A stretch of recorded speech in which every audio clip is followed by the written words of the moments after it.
Bismillah, kita mulai. Assalamualaikum warahmatullahi wabarakatuh. Alhamdulillah hamdan katsiran thayyiban mubarakan fih. Wassalatu wassalamu ala asyrafil anbiya'i wal mursalin nabiyyina Muhammadin wa ala alihi wa sahbihi ajma'in, amma ba'd. Segala puji yang milik Allah Subhanahu wa taala yang telah memberikan kita berbagai macam kenikmatan hingga detik ini, sehingga kita bisa berkumpul di dalam majelis yang mulia untuk melanjutkan pembahasan kita mengenai sirah Nabi. Semoga salawat dan salam senantiasa tercurahkan kepada Nabi Muhammad sallallahu alaihi wasallam, kepada keluarga beliau, para sahabatnya, dan tentunya setiap orang yang mengikuti langkah beliau hingga hari kiamat nanti. Jemaah sekalian, semoga dirahmati Allah Subhanahu wa taala. Terakhir kita telah membahas bagaimana alur dari nasab Nabi Muhammad sallallahu alaihi wasallam. Baik, siapa yang mau menyebutkan nasab Nabi Muhammad sallallahu alaihi wasallam? Ayo. Jadi sebelum kita mulai itu dites dulu. Ya. Ayo. Kalau kita cinta Rasul ya kita buktikan. Salah satunya dengan mengingat nasab Nabi. Ya minimal sampai apa kemarin itu? Abdul Manaf ya? Minimal sampai Abdul Manaf. Siapa yang mau coba? Ibu nggak apa-apa, ibu kalau mau nyoba. Ya, tapi jangan nyontek. Ya nggak apa-apa lah, nyontek-nyontek sedikit ya. Nggak apa-apa. Sambil buka-buka bukunya boleh. Nah, ini pada tawadu semua ini. Masya Allah. Baik, kalau gitu kita bareng-bareng ya. Kita ingatlah kembali nasab Nabi Muhammad SAW. Yang pertama dari Muhammad, kemudian bin Abdullah bin Abdul Muttalib bin Hashim bin Abdul Manaf. Masya Allah. Udah ya. Nah, coba diulang ya. Muhammad bin Abdullah bin Abdul Thalib bin Hashim bin Abdul Manaf. Nah, saya bacanya Abdullah ya. Kalau mau dibaca Abdullah boleh. Jadi mudah itu sampai 5. Mau diteruskan sampai Fihr? Ya, Fihr yang dijuluki Quraisy. Nah, ya. Baik, saya rasa sudah hafal ya. Belum ya? Pelan-pelan ya, Pak ya. Baik. Jadi kalau kita kembali kepada pembahasan kita yang lalu bahwasanya Abdul Muttalib ini nama asli atau bukan Pak Bu? Abdul Muttalib nama asli atau bukan? Bukan, bukan nama aslinya. Nama aslinya siapa? Ada Uban, lahir dengan Uban. Apa tuh namanya itu? Syaibah. Ah, Masya Allah. Syaibah. Nama aslinya Syaibah bin Hashim. Jadi nama aslinya itu Syaibah bin Hashim. Ya, kisahnya kan waktu itu kita jelaskan bahwasanya ketika kembali ke kota Mekah dibawa sama pamannya yaitu Al-Muttalib. Nah, ternyata kaum masyarakat Arab Manasya itu Quraisy nggak tahu kalau ini masih keponakan tahu karena nggak wajahnya asing. Biasanya kalau tokoh-tokoh pembesar itu keluar dari kota Mekah berdagang, biasanya membeli hamba sahaya, bawa pulang hamba sahaya. Ya. Nah, ketika pulang dikiranya hamba sahayanya hamba sahaya Al-Muttalib, maka dikenal dengan Abdul Muttalib, hambanya Al-Muttalib, maksudnya budaknya gitu, hamba sahayanya. Makanya sempat marah Al-Muttalib. Tapi ya bagaimana ternyata dengan izin Allah nama ini yang terkenal gitu. Justru nama ini yang terkenal. Ya, sudah masyhur ya sudah. Akhirnya menjadi nama yang kita kenal. Ya. Lalu dari Abdul Muttalib dengan berapa istrinya? 5. Nah, diantaranya ada namanya Fatimah binti Amr. Dari sinilah Abu Thalib dan Fatimah binti Amr melahirkan 3 anak. Siapa aja? Wah ini, waduh, keluarga saya aja lupa. Keluarga anak. Ya. Az-Zubair. Terus Az-Zubair terus siapa lagi? Abdullah jelas ya, Abdullah itu dia kita pengen. Az-Zubair, Abdullah terus pamannya Nabi tercinta itu Abu Talib, masya Allah, Abu Talib. 3 ini. Ya, nah, lahirlah Abdullah dari jalurnya Abdul Muttalib dan Fatimah binti Amr. Abdullah adalah ayah Nabi Muhammad SAW yang dimana beliau sempat dijadikan tumbal ya kita katakan gitu ya, sesembahan yang mau disembelih untuk berhala gitu. Karena nadarnya dari Abdullah ketika sudah memiliki 10 anak putra, maka nanti salah satunya akan disembelih. Nah, ternyata Abdullah lah yang keluar dari undian itu. Tapi diganti dengan 100 ekor unta sebagai tembusannya. Nah, itu dia. Luar biasa ya. Jadi ini apa namanya? Kisah yang menakjubkan. Kemudian dari situ lahirlah Abdullah menikah dengan siapa? Aminah. Ya. Betul ya? Kalau betul salah nggak? Enggak ya. Berarti Abdullah bin Abdul Muttalib menikah dengan Aminah. Nah, ketika sudah menikah, apa yang terjadi? Abdullah diajak atau ada satu riwayat mengatakan diperintah ayahnya untuk ke Syam. Ke Syam untuk berdagang, ternyata sepulangnya mampir kota Madinah meninggal. Ya, setengah sakit kemudian meninggal.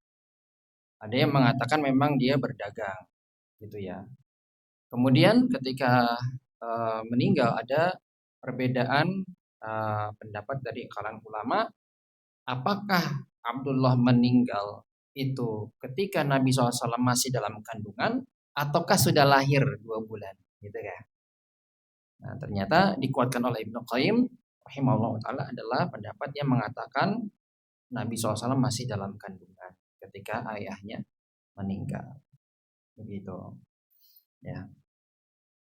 Nah, setelah itu baru lahirnya eh, Nabi kita tercinta Muhammad Sallallahu Alaihi Wasallam. Sehingga Bapak Ibu sekalian, kita rangkum nasab Nabi Sallallahu Alaihi Wasallam yang lengkap. Wah, kalau udah belajar lengkap berarti dihafalin ya Pak ya. Nah, besok ya, pekan depan nanti kita uji kembali, asesmen dulu. Yang enggak lolos asesmennya gimana Pak? Push up ya? Jangan, oh, jangan. Ya, nanti yang berhasil dapat hadiah ya Pak ya. Pak Erwan nanti udah siapkan hadiahnya, dapat 2 bungkus. Nah, ya pulang bawa 2 bungkus. Ya, bisa sampai selesai sampai adenan. Karena nasab Nabi yang disepakati ulama adalah sampai adenan. Sampai Nabi Ismail diperselisihkan, apalagi sampai Nabi Adam. Ya, itu jelas terlalu jauh ya. Itu perkiraan asumsinya terlalu besar di situ. Baik, kita katakan kita mulai. Ya, sama-sama nih karena di sini nggak bisa menampilkan proyektornya. Nah, nanti silahkan dibaca di halaman yang punya bukunya dari kalangan Syekh Sofiur Rahman Al-Mubarakfuri ya, yang kita gunakan ini yaitu pada halaman 50 ya. Halaman 50 bisa dibuka. Nah, itu bisa kita baca bersama-sama. Jadi nasabnya Nabi Muhammad SAW adalah Muhammad bin Abdullah bin Abdul Muttalib bin Hashim bin Abdi Manaf bin Qusay. Bapak udah ketemu belum Pak? Halamannya 50 sudah ya. Bin Abdi Manaf bin Qusay bin Kilab Ibn Murrah Ibn Ka'ab Ibn Lu'ay Ibn Ghalib Ibn Fihr.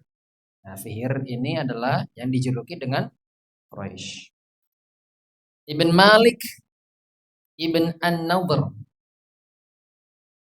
Ibn Kinanah Ibn Khuzaimah Ibn Mudrikah Ibn Ilyas Ibn Mudar Ibn Nizar Ibn Ma'ad Ibn Adnan. Masya Allah. Panjang ya Pak? Panjang. Oke. Oh, kita aja nggak hafal sampai kakek kakek apa kakek buyut. Ya kita aja nggak hafal ya. Bahkan nggak tahu ya kita. Namun inilah nasab Nabi Shallallahu Alaihi Wasallam yang disepakati sampai Adnan. Nah mudah-mudahan ya bagi kita semua yang sudah berada di titik ini maka hendaknya sedikit demi sedikit kita hafalkan nasab Nabi SAW. Ya. Ini sebagai bentuk kecintaan kita terhadap beliau. Nah, kalau kita cinta dengan pasangan kita, kita tentu ingat namanya. Ya. Kita ingat panggilannya. Kita ingat ciri-cirinya dia. Apalagi ini adalah Nabi kita yang mulia. Maka tentu kita tunjukkan dengan kita mengenal, kita sedang mempelajari ya, atau kita sedang mempelajari itu tentang fisik Nabi Shallallahu Alaihi Wasallam, akhlak beliau, ya, di majelis yang berbeda. Nah sekarang kita mempelajari sejarahnya beliau sedikit demi sedikit, mulai dari nasabnya. Ya, baik. Nanti kalau misalkan dari sini pulang mau setoran boleh. Setoran ini maksudnya ya, bukan setoran yang lain. Setoran ini. Nanti langsung dapat 2 bungkus dari Pak Irwan. Tambahan 1 ya Pak ya. Jadi 3 nih. Karena langsung spesial. Baik. Selanjutnya Dari sini kita akan berpindah seperti mana kita sampaikan di pertemuan lalu bahwasanya kita akan berpindah-pindah nih ya. Akan loncat-loncat halamannya.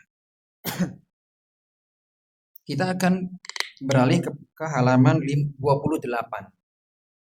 Ya, kita akan beralih ke halaman 28. Pembahasan kita kali ini adalah keyakinan dan kepercayaan bangsa Arab sebelum Nabi Muhammad SAW diutus. Nah, ini dia. Bagaimana sih keyakinannya gitu kan? Gimana kepercayaan bangsa Arab tatkala itu? Baik. Mayoritas bangsa Arab pada awalnya mengikuti ajaran tauhid melalui Nabi Ismail alaihissalam yang diwariskan dari Nabi Ibrahim ayahandanya alaihissalam. Ya, jadi kita perlu ketahui bersama, memang demikian adanya. Ya. Awalnya itu tetap mengikuti ajaran Nabi Ibrahim ini. Jadi apa? Di atas tauhid, mengesahkan Allah Subhanahu wa taala dalam ibadah. Namun seiring waktu berjalan, masa demi masa, generasi demi generasi, semakin jauh dari pusat ilmu, semakin jauh dari pusat hidayah, maka semakin jauh pula kedekatannya kepada Allah Subhanahu wa taala. Maka dari itu bangsa Arab mulai tergoyahkan, mulai hilang. Sedikit demi sedikit ajaran-ajaran yang ajaran tauhid ini mulai tersamarkan.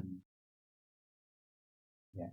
Maka terjadilah perubahan besar melalui tangan Amr bin Amir bin Luhai dari kalangan Bani Khuza'ah. Nah, ini telah kita sampaikan sedikit tentang pembahasan ini di pertemuan yang lalu. Ya, bahwasanya Amr bin Amir bin Luhai ini adalah tokoh pertama yang memberikan kesesatan kepada bangsa Arab, kaum Quraisy. Tokoh pertama. Ya. Dia yang mana waktu itu Bani Khuza'ah masih menguasai kota Mekah. Lalu Amr bin Amir bin Luhai pergi ke kota Syam, ke negeri Syam, di mana di situ negeri para nabi tentunya. Dikenal dengan negeri para nabi. Dan di sana mereka melihat masyarakat di negeri Syam itu menyembah berhala, gitu. Menyembah berhala. Maka anggapan dari Amr bin Amir bin Luhai bahwasanya itu adalah perbuatan baik. Nah, berarti lokasi ini kan lokasinya mana para nabi. Mereka nyembah berhala, berarti ini bagus. Bawalah dia berhala.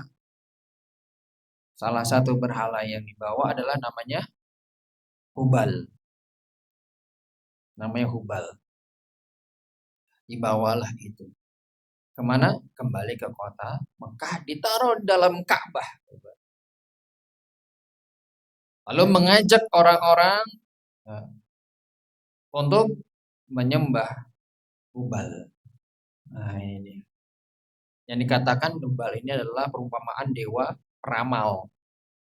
Makanya kalau kita kaitkan dengan kisahnya Abdullah atau Abdul Muttalib, ya tatkala mau menyembelih salah satu putranya di depan patung Hubal dengan mengundi. Ya. Dan itu salah satu ajaran yang disebarkan oleh Amr bin Amir. Maka dia ditempatkan di neraka. Sebagaimana Nabi SAW dalam hadis Sahih Bukhari disampaikan bahwasanya Amr bin Luhai ini bisa menyeret ususnya di neraka. Ya, karena dia orang pertama yang menyebarkan kesyirikan, menyembah berhala, ya, di kota Mekah. Kemudian berhala di masa Arab Jahiliyah masa itu, berhala yang paling terkenal itu ada 3. di bangsa Arab.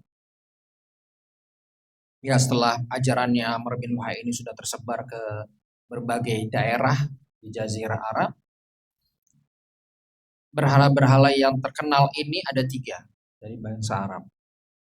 Yang pertama ada namanya Manat, ya.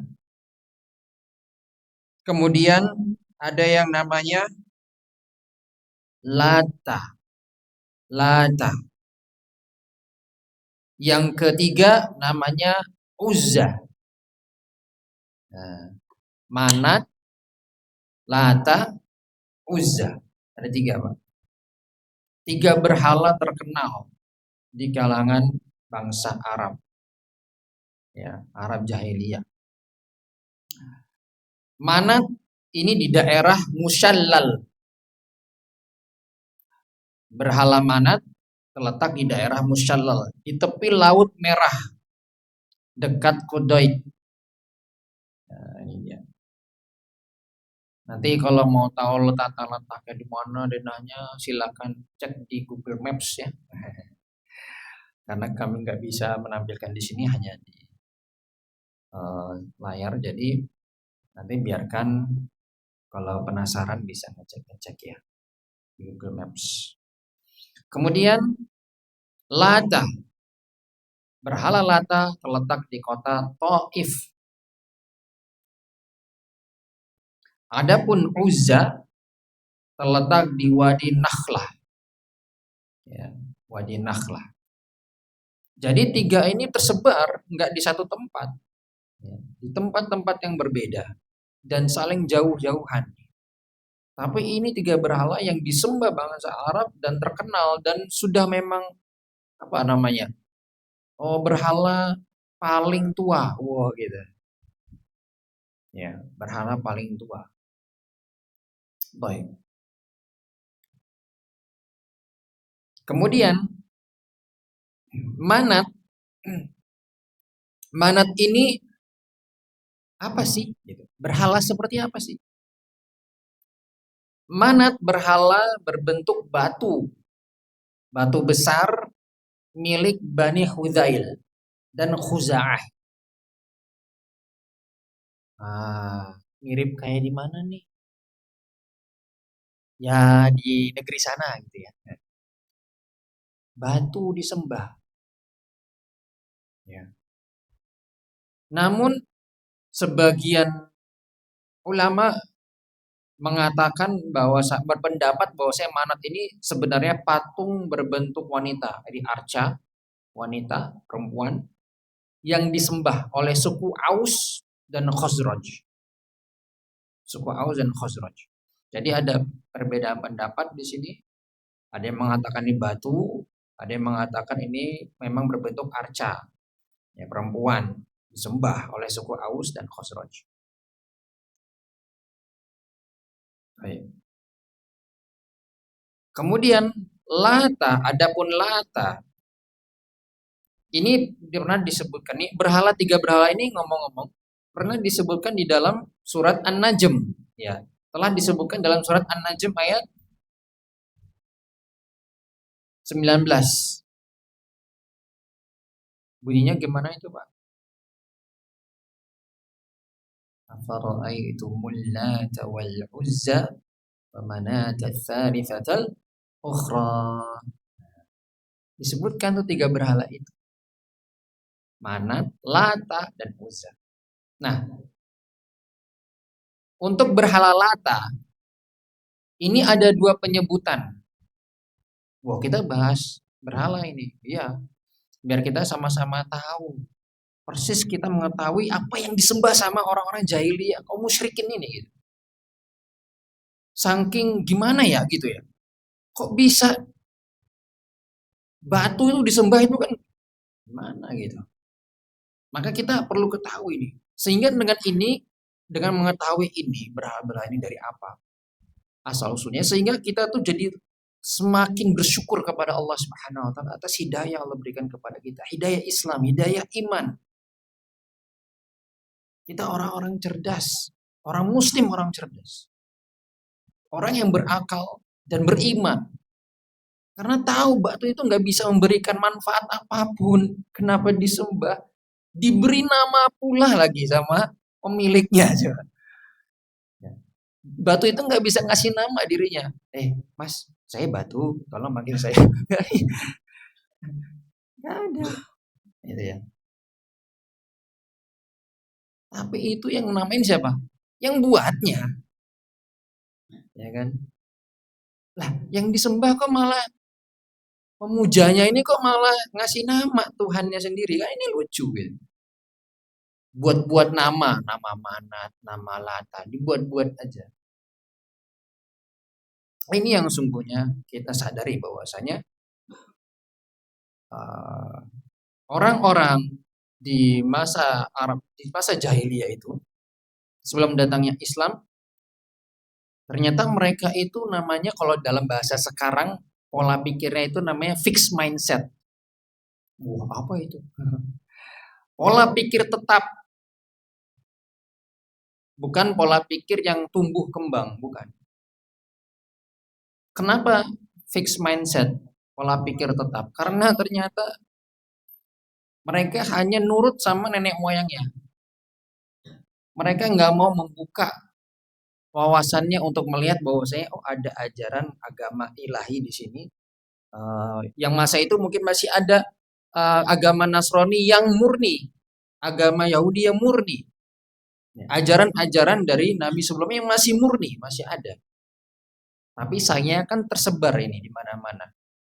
Ya, nggak dalam satu kelompok tinggal di satu tempat. Ya.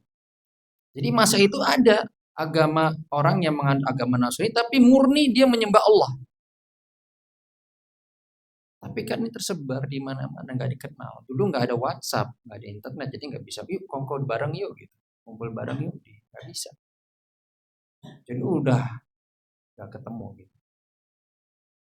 Ya, tapi itulah mereka. Jadi kita bisa tahu betul bagaimana mereka kesesatan mereka, kesyirikan yang mereka bawa ini, yang mereka tularkan dari generasi ke generasi, nggak mau berpikir luas. Oh ada nggak ya? Berpikir kritis itu bagi mereka dilarang. Pokoknya ajaran nenek moyang. Makanya kan sampai dikatakan sampai mereka menentang ajaran Nabi Muhammad SAW karena bertentangan dengan nenek moyangnya. Nggak boleh, kita harus fix mindset. Tetap pola pikir tetap ajaran diturunkan, udah itu aja. Nggak usah pikir kemana-mana, nggak usah nanya-nanya, nggak usah nanya dalil. Ups, ya. Padahal ajaran Islam kan bertanya dalil, kayak gitu. Ya. Sehingga kita bisa ketahui bahwa saya ternyata masa itu masa-masa di mana orang-orang menganut pola pikir tetap, ya, nggak mau tumbuh kembang. Nah, baik kita kembali lagi, kita tarik lagi fokus kita tadi ke Lata. Lata dalam surat ini ada dua bacaan. Bacaan yang pertama Al-Lata, yang kedua Al-Latta. Beda apa sama, Bu? Beda ya. Yang pertama Al-Lata, yang kedua Al-Latta. Ta-nya ditasydid. Al-Latta. Apa perbedaannya? Kalau kalau dibaca Al-Lata, maka maknanya adalah patung perempuan. Ya, patung perempuan yang disembah. Ini dia. Tetapi kalau dibaca Al-Lata, nah, taknya ditasydid. Al-Lata. Menurut pendapat Abdullah bin Abbas dan Mujahid, bahwasanya ini adalah makam orang baik yang dulunya semasa hidupnya suka membagikan makanan kepada jamaah haji dari sawit, yaitu tepung gandum yang sudah dibakar lalu diaduk, diberikan minyak samin ataupun sedikit air. sehingga nanti jadi kental. Mungkin kurang lebih kalau kita gambarannya jadi kayak oatmeal gitu ya. Itu mungkin sedikit. Jadi kental bisa diminum gitu. Ya. Nah ternyata kalau dibaca begitu maknanya akan jadi makam. Jadi mereka dulu makam orang, jadi makam yang dulunya orang baik, suka bagi-bagikan dermawan, suka bagi-bagikan makanan kepada jamaah haji, meninggal, orang-orang di situ yang mengenang kebaikan yang orang ini, ya, duduk-duduk tuh di kuburannya. Kok persis kayak kejadian di sekarang ya? Ya begitulah awal mulai keserikan, Mbak. Bu. Dianggap orang soleh, meninggal, dikasih tenda, dikasih penerangan, semalam suntuk, 7 hari 7 malam sepekan terserah. Duduk-duduk di situ, persis sekali. Ajarannya orang-orang jahiliyah dulu, kaum musyrikin. Awal mulai gitu. Itu kan cuma duduk-duduk aja mengenang. Masa nggak boleh? Bukan itu. Tetapi itu membuka celah, ya, ke depannya nanti. Akan ada datang orang-orang yang mengira ketika generasi ini sudah berlalu, dulu nenek moyang saya itu suka duduk-duduk di sini. Oh, berarti baik nih. Duduklah dia. Oh, nggak cuma duduk, minta tuh sama yang penghuni kubur. Minta nanti lama-lama ujungnya. Kan begitu masanya kaum Nabi Nuh tuh seperti itu. Sudah terjadi dan berulang kejadiannya begitu. Polanya sama. Jadi setan kalau dibilang pinter ya nggak pinter ya. Sama polanya. Hanya saja sekarang itu pakai bahasa-bahasa yang halus, bahasa yang ini, bahasa yang lebih memikat gitu. Terus dikaitkan dengan adat istiadat. Nah, ini ya. Sehingga kalau orang udah kena kata adat istiadat tuh kayak aduh, ini adat nih, apa-apa boleh. Nanti dulu. Kalau bertentangan dengan syariat Islam maka ini tidak boleh dilakukan. Ya. Nah inilah yang terjadi, duduk-duduk, lama-lama nyembah, makam itu disembah. Ya. Nah ini dia.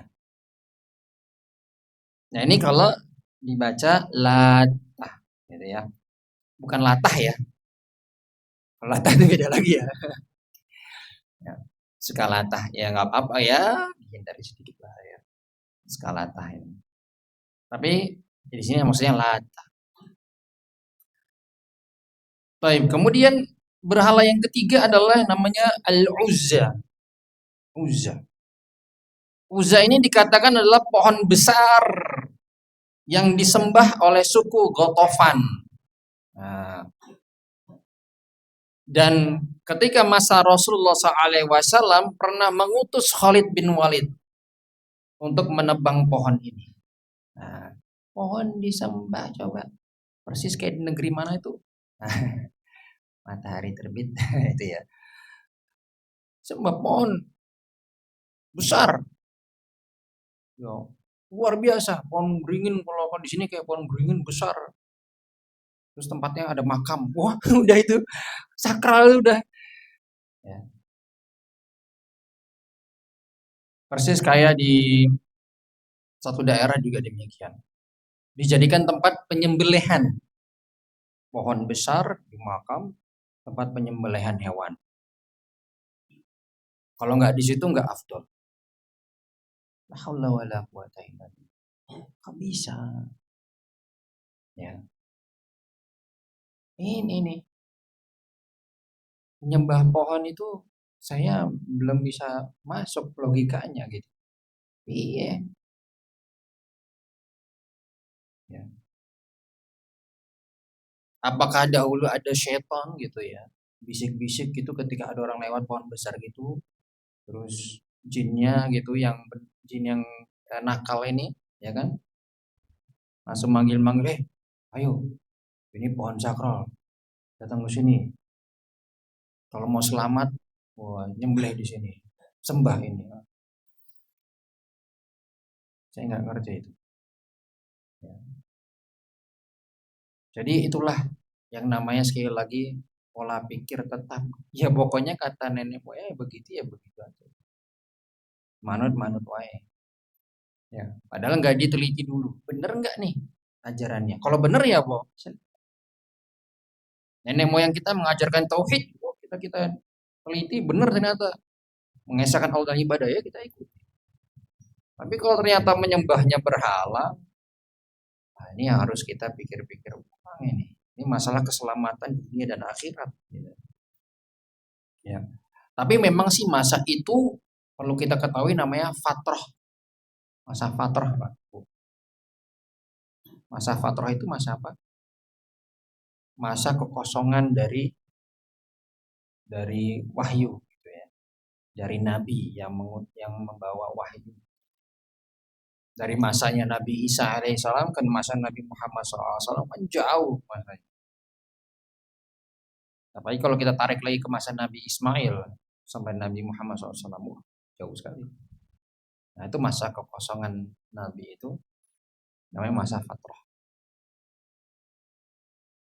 Baik.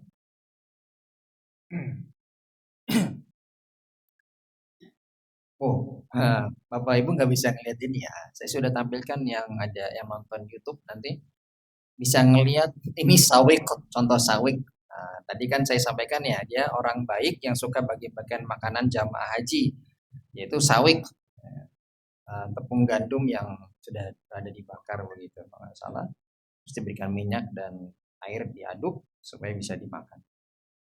Nah, mohon maaf ya Pak Bu ya, nggak bisa ngeliat ini. Baik, berikutnya. Ketiga nama berhala ini, ya, itu dalam tafsir dari surat An-Najm itu menyebutkan bahwasanya tiga nama ini sebenarnya berasal dari nama-nama Allah. Namun sebagai bentuk penghinaan terhadap nama Allah. Contohnya Al-Manat. Tadi ada berhala namanya Al-Manat. Ya. Al-Manat ini berasal dari kata Al-Mannan. Allah yang Maha Pemberi. Tapi direndahkan, dihina dengan dijadikan bentuk perempuan, bentuk feminim, Al-Manat. La haula wala quwata illa billah. Terus Al-Lata. Ini berasal dari kata Al-Ilah atau Allah. Ya. Karena Al-Ilah, Bapak Ibu, dalam bahasa Arab, Al-Ilah itu Tuhan yang berhak disembah.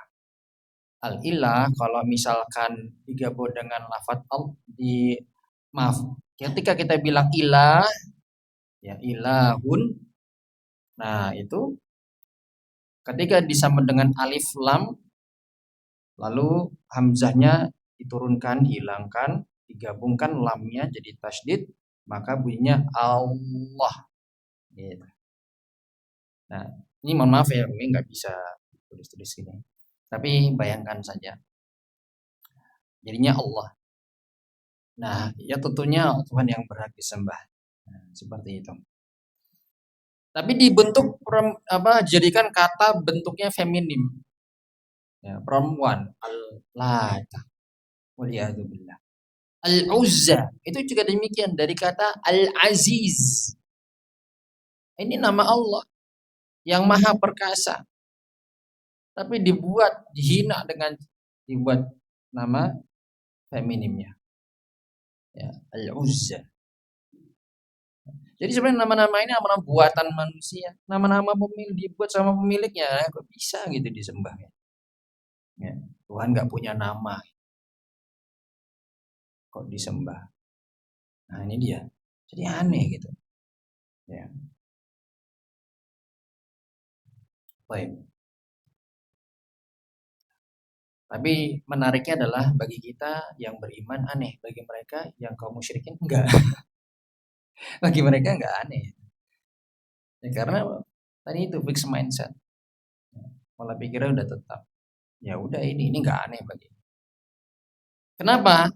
Karena mereka diantaranya menganggap ini adalah wasilah kita menuju Allah. Kita nggak nyembah ini dengan hanya sekedar nyembah saja, tapi kita nyembah ini tuh supaya nanti si Lata yang berada di makam penghuni makam ini, ya, penghuni kubur ini nanti orang soleh, dianggap orang soleh, lalu mendekatkan dirinya kepada Allah Subhanahu wa taala supaya nanti doa-doa kita terkabul. Ya, mirip yang terjadi sekarang. Datang ke makam-makam dianggap wali, terus minta-minta di sana. Minta didoakan, minta ini, minta itu. Ya itulah mulanya kesyirikan di situ. Makanya kenapa Islam melarang jelas. Kalau doa minta-minta kepada Allah. Ya. Kalau minta ya sa'alta fas'alillah. Kalau minta sama Allah. Itulah agama yang terang, agama yang jelas, agama yang dibawa Nabi Muhammad Sallallahu Alaihi Wasallam. Alhamdulillah kita perlu bersyukur setiap detik kita, setiap nafas kita kalau kita ini masih diberikan hidayah sama Allah Subhanahu Wa Taala. Karena bisa jadi kita nggak bisa menjamin diri kita sampai akhir hayat kita berada di atas keimanan. Maka selalu berdoa, bersyukur atas apa yang telah diberikan kepada kita berupa cahaya iman, cahaya Islam. Kita jaga dengan baik. Kita amalkan ajaran Nabi Muhammad Sallallahu Alaihi Wasallam. Allah alam bisawab. Kita cukupkan sampai di sini. Naktafi bihadzal qadar. Subhanakallahumma wa bihamdik asyhadu an la ilaha illa anta astaghfiruka wa atubu ilaik. Wassalamualaikum warahmatullahi wabarakatuh.